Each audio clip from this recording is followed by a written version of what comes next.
सबसे पहले तो मैं आपके अपने चैनल को धन्यवाद देना चाहता हूँ कि आप इस ब्रह्मा भूमि के बारे में वृतांत से जानना चाहते हो और समाज में इससे अवगत कराना चाहते हो इस ब्रह्मा भूमि के महत्व को, इस रथ यात्रा के महत्व को। तो सबसे पहले तो मैं ये कहना चाहता हूँ कि ये जो 48 कोस की भूमि है, भगवान श्री कृष्ण जी ने गीता में जिस भूमि को धर्म क्षेत्र बोला है, धर्म क्षेत्र क्यों बोला गया है? क्योंकि ये सृष्टि की रचना भगवान श्री ब्रह्मा जी ने यहाँ से शुरू की और ये ब्रह्मा जी की तपोभूमि है। यहाँ से सृष्टि रचना शुरू हुई और सबसे पहले जो यजन किया ब्रह्मा जी ने वो इसी भूमि पे किया। इस भूमि को ब्रह्म आवृत बोला गया है, ब्रह्म वेदी बोला गया है, ब्रह्म क्षेत्र बोला गया है। इसीलिए आज भी पुराणों में भी इस नगरी को ब्रह्मा नगरी के नाम से जाना जाता है। तो मैं ये कहना चाहता हूँ इसके महत्व के बारे में कि समस्त कार्तिक मास ब्रह्मा जी की पूजा का विशेष मास होता है और कार्तिक की पूर्णिमा को सतयुग में समस्त देवी देवता 33 करोड़ देवी देवता एकत्रित होकर के तो ब्रह्मा जी को रथ पे विराजित करके, क्योंकि ब्रह्मा जी समस्त देवों के प्रथम देव हैं और समस्त देवी देवताओं के पुरोहित हैं, इसलिए रथ पे विराजित करके सारे ब्रह्मांड की परिक्रमा किया करते थे। और इस साल जो मतलब इस युग में कलिकाल युग में कुर्डी वाले महाराज जी के श्रीदय में ऑल ओवर वर्ल्ड में संसार में केवल मात्र इस ब्रह्मा सिद्ध पीठ से भगवान श्री ब्रह्मा जी की रथ यात्रा का आयोजन किया जाता है, जिसमें नगर परिक्रमा होती है इस ब्रह्मा नगरी की, इस ब्रह्मा भूमि की, इस ब्रह्मा आवृत की।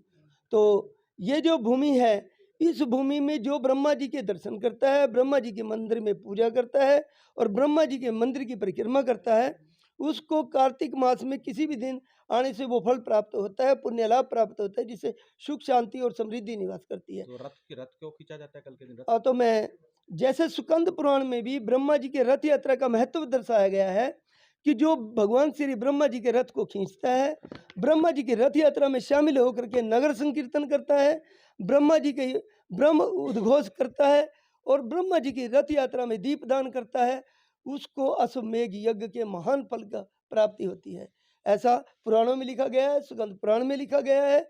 और ब्रह्मा जी सृष्टि के रचिता हैं। ये जो स्थान है ये भगवान श्री ब्रह्मा सिद्धपीठ है, जो दुनिया में संसार में केवल मात्र एक ही स्थान है।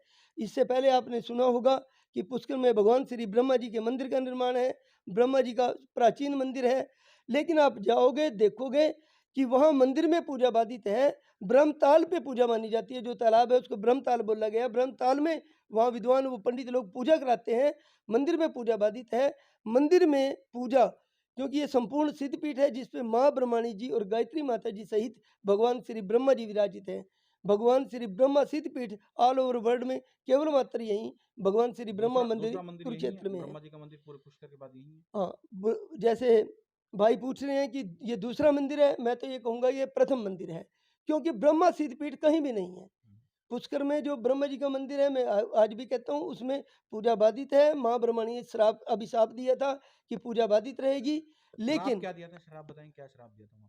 वो जो ब्रह्मा जी ने यज्ञ किया था और माँ ब्रह्मणी की अनुपस्थिति में यज्ञ को संपूर्णता दे दी थी माँ गायत्री सहित, इसलिए माँ क्रोधित हो गई थी और माँ ने अभिशाप दिया था कि आपकी पूजा बाधित रहेगी। लेकिन संत महर्षि दुर्वासा आत्मा जो युगों से तपस्यारत थे, उन्होंने वो खिन्न थे इस बात से कि सभी जगह जैसे विष्णु जी के साथ माँ लक्ष्मी की पूजा होती है, शंकर जी के साथ माँ पार्वती की पूजा होती है, भगवान राम के साथ सीता माता जी की पूजा होती है, भाई मैं भी ये युगल पूजा ये हो। इसलिए संत महर्षि दुर्वासा जी ने युगों तपस्या की।